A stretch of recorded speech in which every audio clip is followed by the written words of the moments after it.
안녕하세요. 예수님의 친구, 여러분의 친구, 김태민 목사입니다. 오늘의 제목은 종교를 벗어난 안식, 종교를 벗어난 안식이란 말씀으로 우리 하나님의 말씀을 함께 나누도록 하겠습니다. 제가 전도사 직분으로 사역할 때였어요. 어느 날 어느 권사님이 저에게 찾아오셔서 자신이 대형교회에 있을 때 일화를 한 가지 소개하시더라고요. 성남의 어느 대형교회에 있었는데 부교역자들이 24시간이 모자랄 정도로 일을 하고 있다는 말씀을 하셨습니다. 저는 생각하기를 24시간 주 예수님을 바라보니까 참 바쁜 교회구나 생각을 했습니다. 권사님은 덧붙여서 밥 먹을 시간조차 없을 정도로 일을 하고 있다고 말씀하셨습니다. 그런데 그 권사님의 의도는 부교육자들은 더욱 바쁘고 고되고 호되게 생활해야 된다는 것을 의도로 말씀하신 것이었습니다. 바쁘게 사역해서 가정에서 함께 있지 못하는 사람들을 많이 보았습니다. 그들은 늘 불평했어요. 어렵고 힘들다고 말을 하였죠. 공장 기계처럼 교회 일을 한다고 하였습니다. 교회 사역을 하면 생기가 돋고 더 즐겁고 기쁨이 넘치는 게 우리가 생각하기를 맞다고 생각하지만 고된 교회 노동으로 인하여서 노동이 되어버렸죠. 혈색이 안 좋아지고 병을 시름시름 앓는 그런 부교육자들, 목회자들이 많다는 것을 알 수가 있습니다. 여러분, 누구를 위한 종교일까요? 라는 질문이 들지 않으십니까?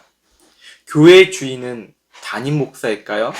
아니면 성공을 달리기 위해 살아가는 부교육자들의 훈련인가요? 라는 생각이 저는 한편으로 듭니다. 심지어 교인들에게도 일도 열심히 해야 하고 교회 일도 힘들게 해야 하나님께 인정받는 사람들이라는 그런 분위기와 흐름이 있습니다. 교회에서 일을 많이 한 사람은 좋은 신앙인, 헌금을 많이 하는 사람은 열정적이고 하나님의 사랑을 받은 사람, 일을 잘하지 못하는 사람들은 믿음 없는 사람으로 치부하기도 합니다. 하나님은 인간을 창조하실 때 일하라고 부르신 적이 없으세요. 창조하시고 누리라고 말씀하셨지, 창조하자마자 야, 너 일하러 가라 말씀하신 적이 단 한 번도 없으시다는 것입니다. 창조의 목적은 하나님 안에서 쉼을 갖는 것입니다. 안식을 갖는 것입니다. 그것이 기독교가 회복해야 될 본질이라는 것이죠. 노동과 쉼은 그리스도 안에서 균형이 있어야 된다는 것입니다. 안식일에 예수님께서 제자들과 함께 밀밭 사이를 지나가셨어요. 그 밀밭을 걷는데 거추장스러운 풀떼기와 같은 밀이 많으니까 제자들은 예수님과 함께 가기가 힘들었죠. 제자들은 길을 내어야 했어요. 낙 같은 걸로 아니면 몽둥이 같은 걸로 예수님이 가실 길을 인도해야 됐죠. 이삭을 자르면서 걸어가고 있는데 그 광경을 본 바리새파들이 있었어요.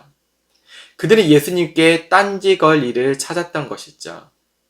예수님과 제자들이 점차 한 걸음 한 걸음 다가오자 이제 인상이 일그러졌어요. 그들은.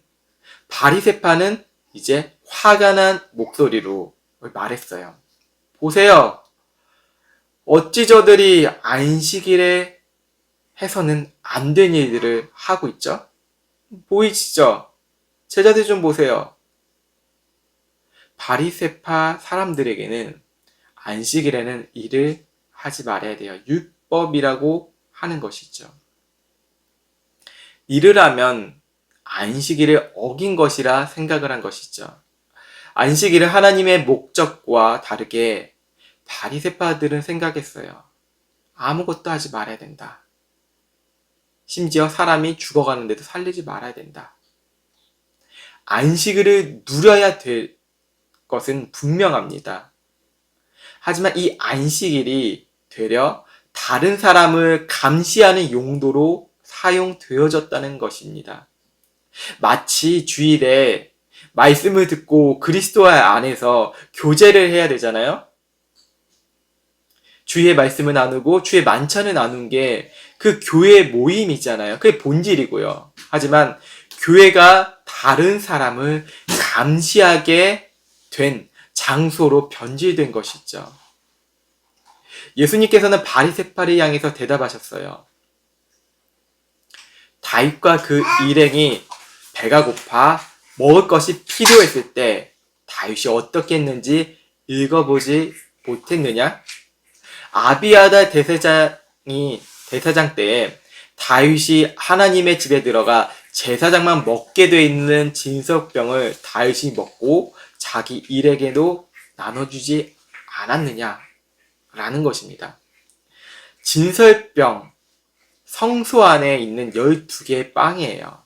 12제자가 연상되어지죠. 이 빵은 매주 안식일에 따뜻한 빵으로 교체해야 해요. 그리고 식은 빵은 제사장이 먹어요. 그 빵은 진설병은 오로지 제사장만이 먹을 수 있어요. 그런데 지금 제사장 아히멜렉은 배가 고파하는 다윗에게 율법을 어기면서까지 준 것이죠. 자, 보십시오. 율법의 완성은 무엇이죠? 사랑입니다. 예수님은 바리새파를 향하여서 율법의 본질을 알려주신 것이에요. 안식일이 사람을 위해 만들어진 것이지 사람이 안식일을 위해 있는 것이 아니다라는 것이죠. 이처럼 율법적 사고를 갖고 신앙생활을 하면 머리가 늘 복잡해요. 다른 사람을 어떻게 하면 정죄할까 생각을 하는 것이죠. 대부분 그런 생각에 빠져 있죠.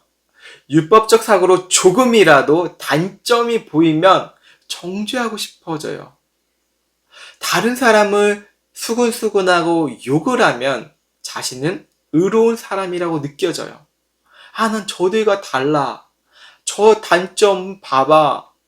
교회 봉사를 저렇게 안 해? 아니, 회사 생활이 저 모양밖에 안 돼? 참 안타깝다. 매번 더 나아가 안타깝다고 이야기해요. 좋은 말로 포장한 게 안타깝다는 거예요. 이렇게 말하면 조금이라도 덜 정죄하고 다른 사람을 긍휼히 여기는 것처럼 보여요. 야, 단점 다 얘기해 놓고서 기도해야지 저 사람을 위해서. 단점과 허물을 다 들춰내고서는 예수님의 긍휼이 필요해. 이렇게 이야기한다는 것이죠. 다른 사람을 살리는 말도 아니고 이것은 모두 죽이는 말. 그것이 바로 율법적 사고에서 나온 것들이라는 것입니다. 예수님께서 율법적 사고에 빠진 우리의 인생에 머리가 되어주셨어요. 우리의 머리가 매 율법적인 사고로 살아가잖아요. 이것을 하고 노력해야 돼, 성취해야 돼, 최선을 다해서 그 열매를 누려야 돼, 무언가를 계속 하면서 어떤 영광을 취해야 돼 라는 목적이 있다는 것이죠. 율법적 사고의 그 결정적인 마지막은 자기의 영광이에요. 자기의 영광을 위해서 자녀 교육을 하고 자기의 영광을 위해서 신앙생활하고 11조하고 자기의 영광을 위해서 목회를 하고 자기의 영광을 위해서 선교한다는 것이죠. 그 인생 가운데 우리 주 예수님께서는 머리가 되어주셨다는 것입니다. 에베소서 1장 20절 이하를 함께 볼게요. 이 말씀이 우리의 삶을 자유케 할 것입니다. 그렇게 되게 또 축복합니다. 하나님께서는 그리스도 안에서 그 권능을 행하셔서 그리스도를 죽은 사람들 가운데서 살리셨고 하늘에 있는 그분 오른편에 앉히셔서 모든 권력과 권세와 권능과 주권과 이 세대뿐만 아니라 오는 세대에 일컫는 모든 이름들보다 뛰어나게 하셨습니다. 그리고 하나님께서는 만물을 그리스도의 발 아래 복종하게 하시고 그리스도를 만물 위에 교회의 머리로 삼으셨습니다. 교회는 그리스도의 몸이요 만물 안에서 만물을 충만케 하시는 분의 충만입니다. 하나님께서 권능을 행하셨어요. 어떻게요? 그리스도 안에서요. 그 권능으로 죽은 자들 가운데서 다시 우리 주 예수님을 살리셨어요. 죽은 자들이 누구인가요? 모든 인류예요. 우리가 현재를 살아가고 있잖아요. 과거에 고인이 되신 분들이 있죠. 그 죽은 자들이에요. 과거에 죽은 자들도 있고 미래가 우리가 다가오는 시간이잖아요. 태어난 모든 자들이 다 죽어요.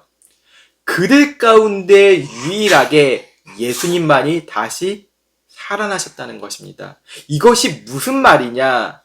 모든 인류의 머리에는 생명이 없다는 거예요. 머리 하면 호흡이 끝나가죠. 심장이 멈추면 호흡이 끝나갑니다. 우리가 혈관이 막히고 뇌동맥이 터지면 우리의 호흡은 멈춥니다. 운전을 하다가 교통사고, 물리적으로 사고를 당하게 되면 우리의 호흡은 끝납니다. 우리의 머리의 호흡은 더 이상 생명을 하지 연장할 수 없다는 것입니다. 철학과 도덕과 그리고 율법의 의로 사람을 살릴 수 없다는 것이죠. 우리는 과거를 추억하고 과거를 회상하면 그때를 돌아갔으면 좋겠다. 그때 너무 좋았어 라고 말을 합니다. 그때 사람들은 참 순수했고 야망이 있고 용기가 있었고 서로 덕담을 나누고 평안이 있었어. 이렇게 말을 합니다. 하지만 그 과거가 아무리 즐겁고 행복해 보였다 그래도 과거를 아픔, 과거의 어려움을 다 잊고 과거가 좋아 보였다는 것입니다. 과거가 힘들었는데도 좋아 보였다는 것이에요. 왜 그런 생각을 할까요? 인간의 사고는 망각을 하는 동시에 희망과 기쁨, 구원을 찾고 싶어 한 거예요. 과거에는 그 구원이 있었어. 과거에는 열정이 있었어. 라는 것이죠. 그 모든 사람들이 죽은 자들이 되었다는 것이고 죽을 자들이 되어가고 있다는 것입니다. 우리 모두가요. 유능하고 좋은 말을 하는 사람들이 많았잖아요. 백날 지키고 선행을 한다고 해서 그들의 말을 듣는다고 하여서 그들의 말을 실천한다고 하여서 인간의 생각이 바뀔까요?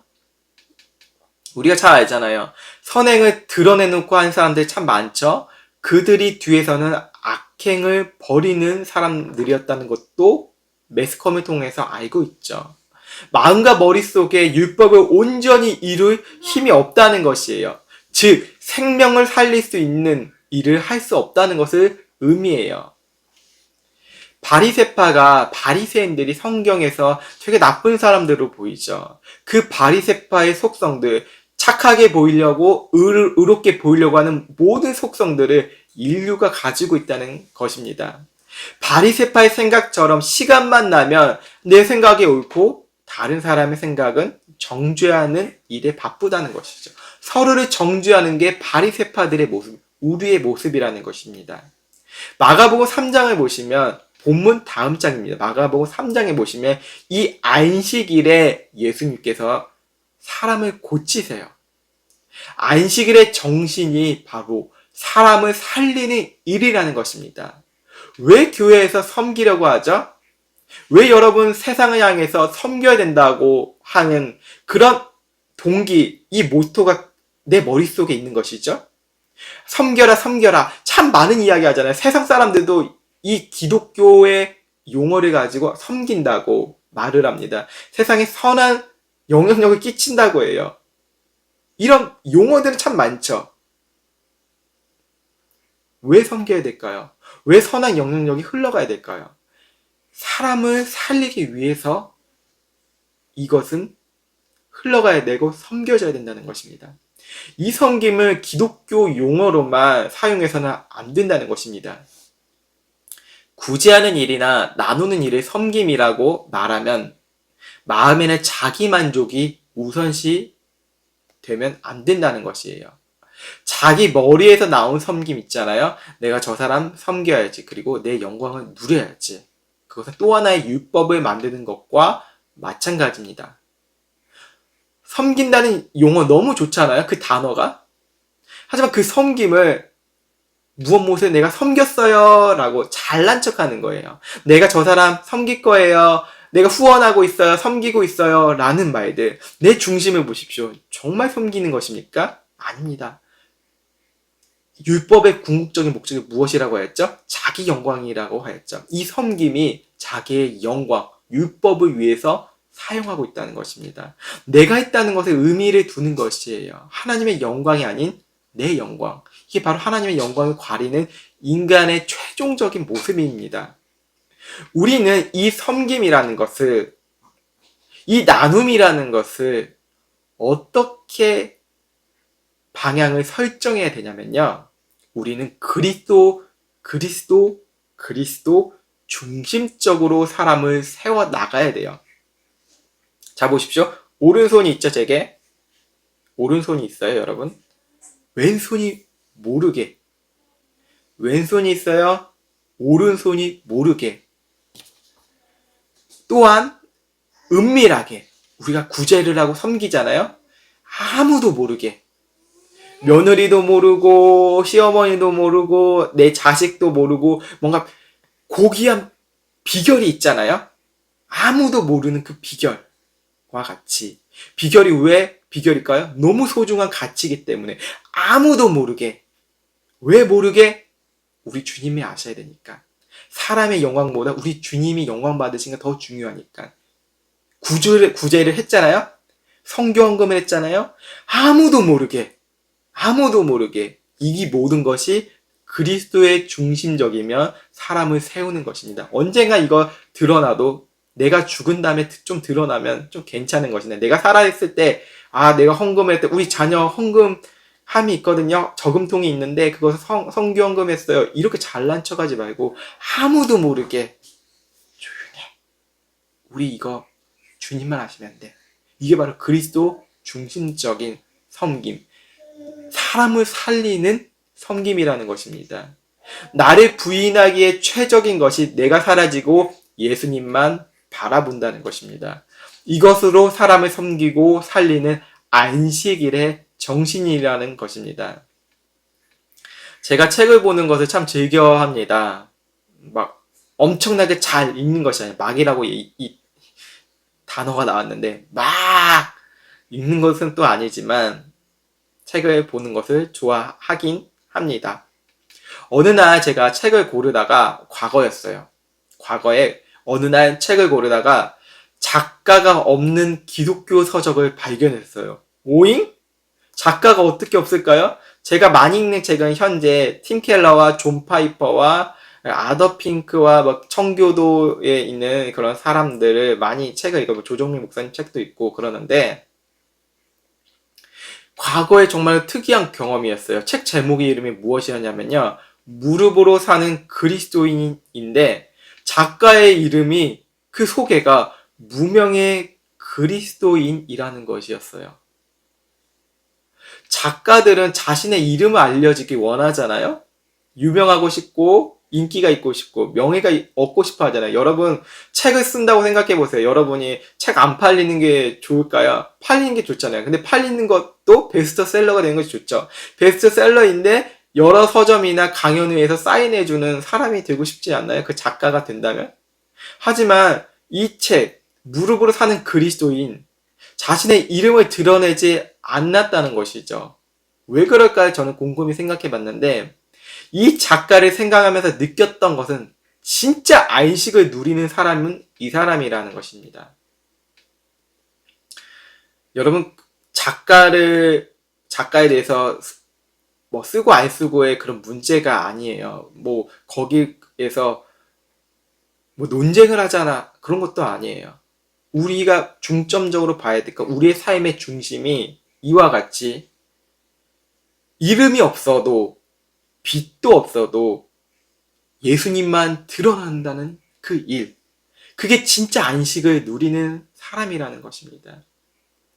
왜 그럴까요? 내가 유명해지면 다른 사람은 초라하게 돼요.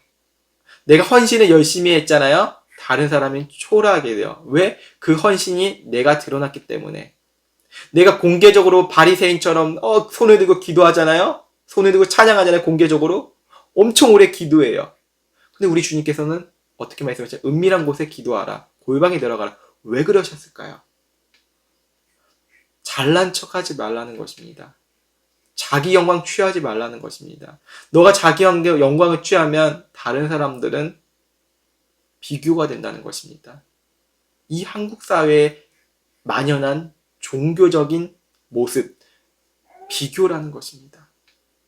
우리는 이 비교를 끊을 수 있다는 것은 안식, 그리스도의 안식에 들어가는 것, 골방에 들어가고 왼손이 오른손 모르게, 오른손이 왼손 모르게, 구제도 아무도 모르게, 섬김도 아무도 모르게 한다는 것입니다. 그렇다면 우리는 막 마음이 좀 불편해질 수가 있잖아요. 다른 사람들이 알아줬으면 좋겠잖아요. 선행하는 거. 그래야 내가 좀 했구나 라고 생각이 들잖아요. 내가 그래도 잘 살고 있구나 생각을 하는데 우리 주님께서는 그걸 원하시지 않으신대요. 빛도 없이 이름도 없이 오직 하나님의 영광, 다른 사람을 생각하기 때문에 다른 사람을 살려야 하기 때문에 나는 조용히 있고 나는 은밀히 하는 사람, 그리스도가 내 안에 계시기 때문에 나는 조용히 한다. 다른 사람 모르게 한다는 것입니다. 이게 진정한 안식이에요. 안식을 누리고 사람을 살리는 일이라는 것입니다. 기독교에 사람이 대표가 돼서는 안 됩니다. 카톨릭처럼 교황이 대표가 된다는 것이에요. 유명한 목사가 대표가 아니에요. 자리가 문제를 일으킵니다. 떠나는 안식을 일으키고요. 사람을 살리는 일, 안식을 누리는 일, 바로 예수님이 진정으로 내 마음에 영접할 때 역사는 일어납니다. 주 예수님을 믿으십시오. 예수님을 믿고 내 자신이 부인되어지십시오. 그 축복에 있길 원합니다. 우리 모두가 나는 사라지고 나는 죽고 예수님만 드러나고 예수님과 함께 사는 그런 존귀한 일들이 일어나길 주 예수님의 이름으로 축복하며 기도합니다. 기도하겠습니다. 존귀하신 아버지 하나님 감사드립니다. 이 시간 주의 이름을 높입니다. 오직 이 말씀이 하나님만 드러나고 이 말씀을 통하여서 그리스도를 본받아 우리의 삶의 모든 중심이 예수 그리스도의 중심이 되게 해주시고 그의 삶의 열매가 은밀하게 아무도 모르게 사람이 알아주지 못해도 세상이 나를 알아주지 못하여도 우리 주님이 나를 기억하신다는 그 믿음의 용기로 살아가는 우리들 모두 될 수 있도록 축복하여 주시옵소서. 성령 충만하게 도와주옵시고 늘 성령을 소멸치 말게 해주시고 근심하지 않게 도와주시고 우리의 마음에 늘 성령의 9가지 열매들을 추구하며 예수님의 은혜를 바라보며 누리며 안식 속에서 기뻐하는 우리 될 수 있도록 주님 축복하여 주시옵소서. 비교하지 않게 도와주옵시고 절망하지 않게 도와주옵시고 나를 부르신 이가 바로 하나님이신 것을 그 말씀을 통하여서 그 은혜를 통하여서 비교라는 우상이 사라질 수 있도록 그 우상을 부숴 주시옵소서. 모든 걸 감사드립니다. 살아계신 예수 그리스도의 이름으로 간절히 기도드립니다. 아멘.